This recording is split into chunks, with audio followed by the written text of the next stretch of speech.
Hello everyone, welcome to my YouTube channel GPS academy. तो आज की इस वीडियो में हम बात करने वाले हैं कि how to prepare for class 9th entrance examination for BHU. तो बीएचयू में क्लास 9th के एंट्रेंस एग्जाम की प्रिपरेशन आपको किस तरह से करनी है वो इस वीडियो में हम बताएंगे।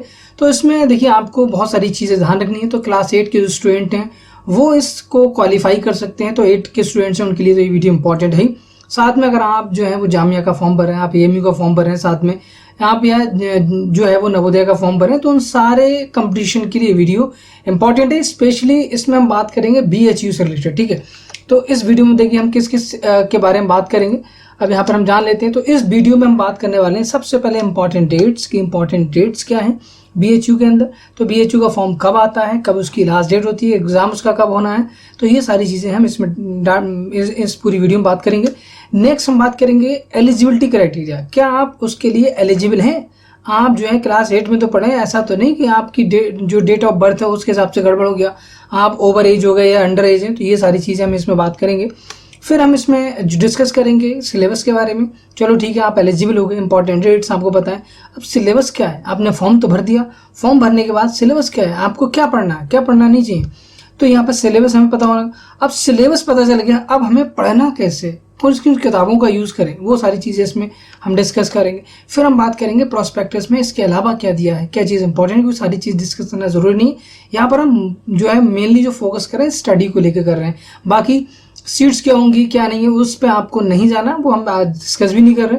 नेक्स्ट हम बात करेंगे लास्ट ईयर पेपर, जो पेपर जो आपका आया है वो किस तरह का होगा, हिंदी में होगा, इंग्लिश में होगा, या दोनों लैंग्वेज में होता है, किस तरह से, वो हम सबसे लास्ट में डिस्कस करेंगे, ठीक है। तो चलिए पहले हम बात कर लेते हैं इंपॉर्टेंट डेट्स के बारे में। तो इंपॉर्टेंट डेट्स यहाँ देखिए, हर साल ये जो पेपर होता है वो फेब में आपका पेपर का जो ऑनलाइन फॉर्म है, क्योंकि आपको इसको ऑनलाइन फॉर्म भरना है, ठीक है, ऑफलाइन नहीं होगा, इसको आपको नेट के थ्रू भरना है। तो ये जो फॉर्म है वो फेब में आ जाएगा, फरवरी में हर साल आता है। तो इस साल भी 2020 में फरवरी में आया था ये। और लगभग फॉर्म जिस दिन आएगा उससे 1 महीने तक की लास्ट डेट होती है। तो 1 महीने के अंदर आप जो है वो फॉर्म भर सकते हैं। आज फॉर्म आया तो आज से लेकर आपको 30 दिन का टाइम दिया रहा है, आप जब चाहें जब फॉर्म भर सकते हैं। बीच में कोशिश करिए कि जब जितना जल्दी फॉर्म आए उसके बाद जितना जल्दी आप भर पाएँ उतना आपके लिए अच्छा होगा, बाद में साइड वाइड की दिक्कत हो जाती है। फिर हम बात करें कि कोई करेक्शन है, मान लो कि आपने फॉर्म भरा, फॉर्म भरते समय आपसे कुछ गड़बड़ हो गया, सबमिट भी कर दिया आपने, ठीक है, आपने उसको एडिट भी नहीं किया, सबमिट करने के बाद अब आप परेशान होने की जरूरत नहीं है।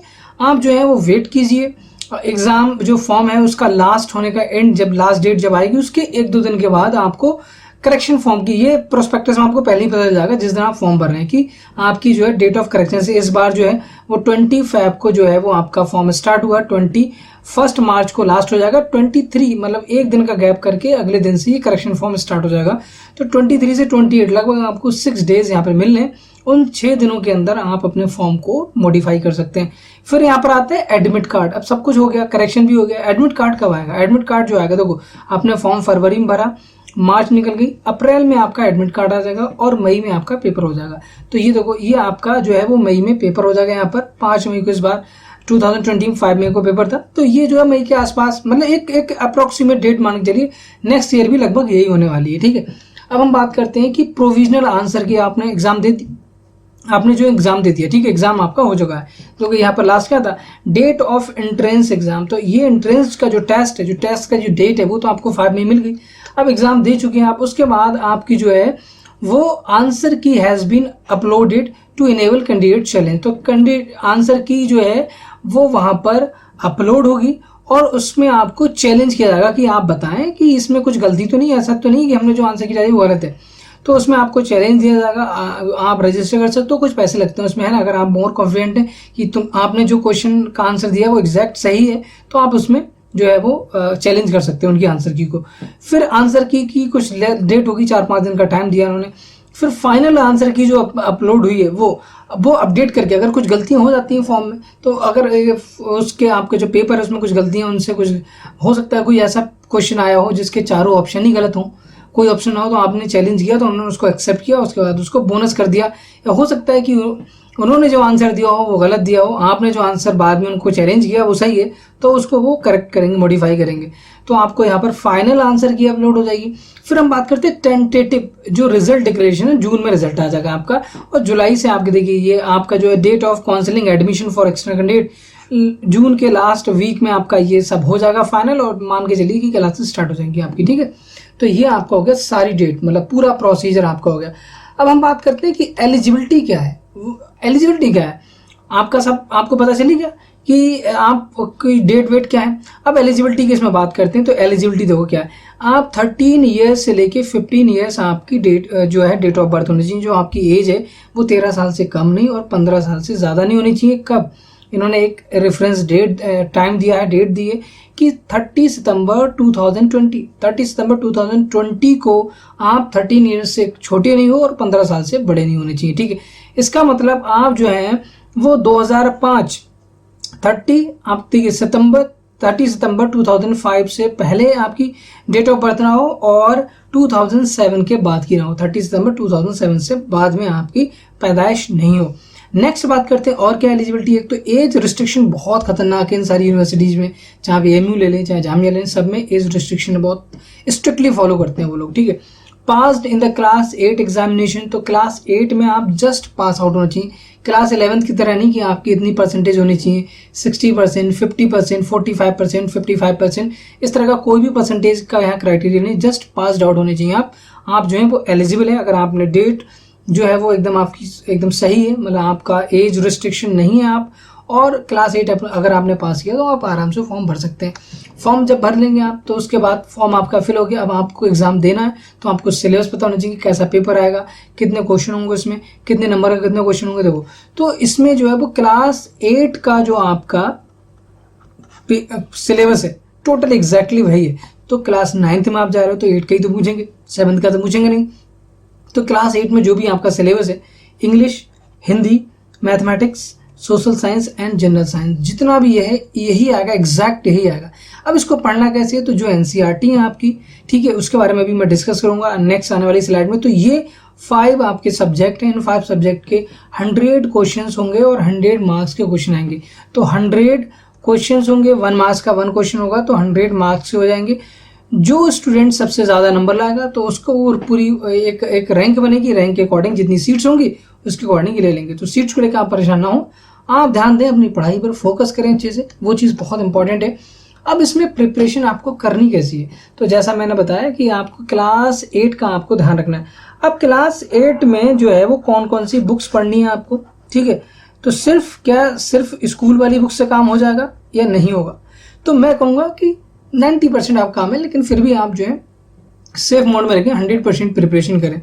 तो आपको क्लास 8 की जो बुक्स हैं, क्लास 8 की जो आपकी बुक्स हैं, और स्पेशली एनसीईआरटी कौन सी, क्योंकि ये सारे जो मतलब यूनिवर्सिटीज़ हैं एनसीईआरटी फॉलो करती हैं, तो एनसीईआरटी आपको सारी तरह, अगर कोई प्राइवेट बुक चल रही तो उसको तो आप पढ़ सकते हैं, लेकिन एनसीईआरटी को आप फॉलो करेंगे, ठीक है। तो क्लास 8 की एनसीईआरटी प्लस स्कूल के अगर आपके कोई नोट्स हैं, अगर आपने बनाया, बहुत सारे स्कूल में बहुत अच्छे टीचर होते हैं, तो अगर उन्होंने बनवाए उनको आप रिवाइज करें बार बार, ठीक है। तो ये चीज़ आपको पता चल गया। तो आपके एक तो क्लास 8 का टोटल एनसीईआरटी सब जितने भी सब्जेक्ट यहाँ पर दिए थे, इंग्लिश दिया था आपका, मैथमेटिक्स था, साइंस था, ठीक है, हिंदी था, सोशल साइंस है आपकी जो जनरल साइंस है, ठीक है, social science and general science, इन सबको आपको जो है वो पढ़ना है। तो एक तो आपकी प्रिपरेशन होगी, ये लगभग आपकी प्रिपरेशन कर देगी, लगभग 70% आपका पेपर हो जाएगा। तो 70% आपकी स्टडी जो, अगर आपको ये अच्छे से आता है तो 70% आप सिलेक्शन के लायक हो गए। अब 30%, क्योंकि हमें तो सिलेक्शन चाहिए, सिलेक्शन के लिए आपको 100% मेहनत करना है, तो 70% आप मेहनत कर चुके अगर आपने एनसीईआरटी वगैरह अच्छे से किया है, स्कूल को अच्छे से किया है। सेकंड आपको क्या करना है, आपको एक खरीदना गाइड। अब ये गाइड कहाँ मिलेगी, आप जाइए, कैसे भी अरेंज करो आप, चाहे ऑनलाइन कर लो, चाहे आप BHU जो आपका BHU है, तो BHU के आसपास जो है ना, वहाँ पर बुक शॉप होंगी, बुक स्टॉल, या वहाँ जो कोचिंग्स हैं उनका कोई मटेरियल मिल जाए आपको तो वो मटेरियल ले सकते हो आप, ठीक है। और आपके पास अगर जामिया की, AMU की या JNU की बुक्स हैं तो उनको देख लो आप, ठीक है। तो उसमें जो क्वेश्चंस हैं MCQ उनको लगा लो। तो ये तो आपके पास गाइड होगी, तो गाइड आपकी स्पेशली BHU वाली होगी तो बहुत अच्छा। अगर आपको नहीं मिल पा रही किसी वजह से तो आप जामिया, AMU इनकी जो गाइड्स हैं उनको ध्यान रखें। सिलेबस का ध्यान रखना, थोड़ा सा सिलेबस डिफरेंट है, ठीक है, AMU का और बाकी उसका, ठीक है। तो यहाँ पर थोड़ा सा, क्योंकि वहाँ पर जो है थोड़ा सा जो है वो उर्दू आ जाती है और इंग्लिश पे बहुत ज़्यादा फोकस, तो उस तरह की चीज़ें हैं, थोड़ा सिलेबस डिफरेंट है। तो यहाँ पर जो है वो आपको जो स्पेशली अगर BHU की गाइड मिल जाती है जो आपको बहुत आसानी से अवेलेबल होगी, आप BHU जाके मंगा लें, किसी से भी मंगा लें, ठीक है, खुद नहीं जा सकते तो घर पे किसी ना किसी को आपको बोल दें, इतना तो आपको करना ही पड़ेगा प्रिपरेशन के लिए। तो एक तो आपकी गाइड होगी, ये गाइड को आप अच्छे से प्रिपेयर करेंगे तो इस गाइड में आपका जो होगा वो लगभग 10% आपका, देखिए 10% मतलब 10% यहाँ से नहीं आएगा, ये कि ओवरऑल परसेंटेज आपकी बढ़ाएगा ये, है ना, तो आपके चांसेस बढ़ा देगा। ये हम कह रहे हैं बात chances of selection, chances of selection की बात कर रहा हूँ ये, ठीक है। अगर आपने आपके सिलेक्शन के चांस देखिए इससे 70% है, आपने अगर ये कर लिया तो आपके 10% और बढ़ गए। अब 20% जो आपका रह जाएगा वो क्या होगा, देखिए अगर आप यहाँ ध्यान दें तो यहाँ पर जो है वो आपको खरीदना है previous year questions, previous year questions आपको लगाने हैं। अब ये आपको एक तो सबसे इंपॉर्टेंट है कि BHU के मिल जाए, बहुत अच्छा है, सबसे इंपॉर्टेंट आपको ये BHU के मिल जाएंगे, 100% मिल जाएंगे, ये बुक्स अवेलेबल है, ठीक है, मार्केट में। दूसरा आपको जो है वो AMU के लगा लो, आप जो है AMU में जो एक्स्ट्रा पोर्शन है उसको मत लगाएं, उन क्वेश्चन को आप ना छुएं। सेकेंड थर्ड जो इसमें है वो आप जामिया का ले लें, ठीक है। और फिर आप यहाँ से बुक ले सकते हैं, आप JNU की, JNU नहीं, आप यहाँ नवोदय की उठा लें, ठीक है। तो यहाँ पर जो है वो नवोदय का आप ले सकते हैं। तो ये आपका जो है वो इतनी आप प्रैक्टिस कर लें तो ये 20%, क्योंकि प्रीवियस ईयर क्वेश्चन पेपर लगाना बहुत ज़रूरी है, बल्कि 20% नहीं, इसको मैं अगर 30-40% भी वेटेज देता हूँ तो कोई इसमें सोचने वाली बात नहीं। तो 20% to 30% आप मान के चलो कि इसका वेटेज है, ठीक है। तो अगर आप देखिए सबसे पहले तो आपको ये लगाना ही लगाना है हर हालत में, अगर ये गाइड मिल रही है तो बहुत अच्छा, लेकिन लगाइए आप। सेकंड नंबर पे आप मान के चलो ये वाला पोर्शन आप करोगे, ठीक है। फर्स्ट सबसे ज़्यादा इंपॉर्टेंट आपके लिए ये, सेकंड इंपॉर्टेंट ये, और थर्ड इंपॉर्टेंट आपका ये, ठीक है। तो प्रीवियस ईयर क्वेश्चन पेपर तो लगाना कंपलसरी, आपको लगाना ही लगाना है, आप उसमें तो बिल्कुल भी सोचना ही नहीं, ठीक है। कि हमें ऐसा नहीं कि आप सोचो उसमें बैठ के कि नहीं मुझे करना है, नहीं करना, नहीं, ब्लाइंडली आपको करना ही करना है अगर आपको सिलेक्शन लेना है तब। तो प्रिपरेशन आपको बताने की कैसे प्रिपेयर करना है, आपको कौन कौन सी किताबें पढ़ना है। अब जो प्रोस्पेक्टस में और भी चीज़ें हैं वो मैं आपको दिखा देता हूँ यहाँ पर। तो यहाँ जब प्रोस्पेक्टस आप देखेंगे तो प्रोस्पेक्टस में देखिए ये सारी चीज़ें मैं आपको बता चुका हूँ, और यहाँ पर जो है वो स्कूल के नाम दे रखे हैं, ठीक है। एलिजिबिलिटी क्राइटेरिया मैं आपको बता दिया, और यहाँ पर अगर आप देखें minimum number of available seats, क्यों आप परेशान होंगे उस चीज़ को लेके। फिर एंट्रेंस टेस्ट सिलेबस जो आपका है वो यहाँ मैंने आपको बता दिया, रिजर्वेशन की कुछ दी। तो देखिए इन चीज़ों में आपको टेंशन नहीं लेना, आपको ध्यान देना है कि आपको अपनी प्रैक्टिस पे, आपको अपनी जो आप स्टडी करो उस पर फोकस करो। आपको एक सीट चाहिए, एक सीट तभी मिलेगी जब आप खुद मेहनत करेंगे। कितना भी रिजर्वेशन आप मेहनत नहीं करेंगे तो क्या का रिजर्वेशन, कोई फायदा ही नहीं उससे ज़्यादा। तो आप उन चीज़ों पे, क्योंकि आपके हाथ में नहीं है, आपके हाथ में आपकी स्टडी, आपकी मेहनत, तो आप अपनी मेहनत करें अच्छे से। और इसके बाद जो है कुछ फॉर्मेलिटीज़ हैं वो बात की बात है, वो बाद में बनवा लें, डेट ऑफ बर्थ सर्टिफिकेट वगैरह वो आप बनवा के रखें पहले से। और यहाँ पर अगर बात करें मेथड ऑफ सिलेक्शन, तो आपका क्या होगा, आपका यहाँ पर एंट्रेंस टेस्ट होगा जो मेरिट के हिसाब से आपको यहाँ होना है, ठीक है। अब यहाँ पर देखें ये चीज़ अगर आप ध्यान से पढ़ेंगे तो यहाँ पर देखिए यहाँ से लेके यहाँ तक अगर देखें तो on the basis of the marks obtained in the entrance test merit list will be drawn for admission in each class and candidates will be given a seat in the concerned class strictly on the basis of the merit। तो basis पे, merit की base पे होगा, इसमें interview वगैरह कुछ नहीं है। In the case of tie the Banaras Hindu university guidelines will be followed. तो इसके अगर आपका दो स्टूडेंट्स का स्कोर जो है सेम हो रहा है तो उसमें उनकी जो गाइडलाइंस है कि एज का ऐसा होता है कि फिजिक्स में किसके ज़्यादा है, कि केमिस्ट्री में, वो सब चीज़ें गाइडलाइंस हैं, अलग अलग सब्जेक्ट के लिए अलग अलग है, ठीक है। तो यहाँ पर ये जो इन्होंने साइट दे रखी है कि BHU ऑनलाइन पे जाके आप यहाँ पर भर सकते हैं। इसमें methods of answering the test को आप किस तरह से वहाँ देंगे, तो वो सारी चीज़ें मैं बाद में डिस्कस करूँगा, सेपरेट वीडियो बनाएंगे। यहाँ पर अभी मैं आपको क्वेश्चन दिखाता हूँ। क्वेश्चन पेपर जो है वो 2017 का मेरे पास है। देखिए यहाँ पर जो है वो एप्लीकेशन प्रोसेसिंग एंट्रेंस फी कितनी है, तो 200 एंड 400 है यहाँ पर, ठीक है। तो जो आप ये सब जब फॉर्म भरेंगे उसके लिए ये आपका है ना, तो ये चीज़ों पर ज़्यादा आपको ध्यान नहीं देना, ठीक है। आप देखें यहाँ पर ये सारी चीज़ें, admit card important and must, ठीक है, ठीक है। अब यहाँ पर जो है वो आपको नहीं ध्यान देना है, आपको ध्यान देना है सिर्फ अपनी स्टडी पर जो मैंने आपको बताया था। अब चलते हैं उस पेपर की तरफ कि जो पेपर है वो हमारा किस तरह का होगा। देखो इस तरह का पेपर आपका आएगा, ये 2017 का है, क्लास 9th का है। इस तरह का पेपर ये आपको 10 मिनट पहले मिल जाएगा। बुकलेट 100 क्वेश्चन होंगे। यहाँ लिखें there is no negative marking, इसका आप ध्यान रखना। तो यहाँ पर जो है वो ये नेगेटिव मार्किंग नहीं है यहाँ पर, ठीक है। तो यहाँ पर नेगेटिव मार्किंग बिल्कुल नहीं है, 100 क्वेश्चन होंगे, 100 मार्क्स के होंगे। इसका मतलब कट ऑफ थोड़ा ज़्यादा जाएगा, तो ध्यान रखिएगा। इजी पेपर आता है, बहुत टफ पेपर नहीं आता। स्कूल एंट्रेंस टेस्ट का ये पेपर है आपका। अब यहाँ देखें आप, तो ये देखिए हिंदी में यहाँ पर आपका दे रखा है, तो इस तरह से। और यहाँ पर जो है वो अगर आप देखेंगे तो ये इंग्लिश, तो हिंदी आएगा तो हिंदी में अगर आप देखें तो हिंदी में देखिए, ये देख रहा, तो यहाँ पर हिंदी वाला, Hindi as a subject, Hindi में पेपर नहीं है। और इसके बाद इंग्लिश आपका यहाँ पर आ गया, इंग्लिश, ठीक है, तो हिंदी में हिंदी का, इंग्लिश में इंग्लिश का आएगा। और अगले आपकी, और देखें आप यहाँ से आप 29, अभी देखिए यहाँ से स्टार्ट हो गया, ठीक है। 31 से आप देखें तो 31 से जितनी पेपर है ये आपकी जो है वो जनरल साइंस बोल सकते हो, जीके। तो यहाँ पर जो है वो who was the founder of Mughal dynasty, तो ये आपका सोशल साइंस का पेपर। तो यहाँ पर इंग्लिश और हिंदी दोनों में मिक्स है। तो हिंदी में जो हिंदी सब्जेक्ट का पेपर है वो तो हिंदी में आएगा, उसमें तो इंग्लिश होगी नहीं। और जो इंग्लिश का है, क्योंकि हमारे इंग्लिश और हिंदी दोनों थे ना सब्जेक्ट, तो इंग्लिश का इंग्लिश में आएगा। अब बात आती है उसका सोशल साइंस, मैथमेटिक्स और आपका साइंस, जनरल साइंस। तो इसमें जो पेपर होगा, इसमें जो क्वेश्चंस होंगे वो दोनों फॉर्मेट में होंगे, इंग्लिश और हिंदी। तो देखो यहाँ पर अगर आप देखें तो ये एसएसटी का पोर्शन है। और मैं आगे चलता हूँ, देखिए ये यहाँ पर आ गया मैथ का पोर्शन। तो मैथ में अगर आप देखें तो ये इंग्लिश में भी और हिंदी में भी है, तो उसके लिए आप परेशान ना हो, ठीक है। और आगे चलते हैं यहाँ पर। तो यहाँ अगर आप देखेंगे तो ये आपका देखिए साइंस का आ गया।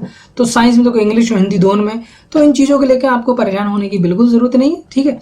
तो यहाँ पर मैंने आपको बताया कि किस तरह से जो है वो हमारा पूरा पेपर आएगा और किस तरह से आपको प्रिपरेशन करनी है। तो आप अच्छे से प्रिपेयर करें, आपके पास 1 साल का बहुत ज़्यादा टाइम है।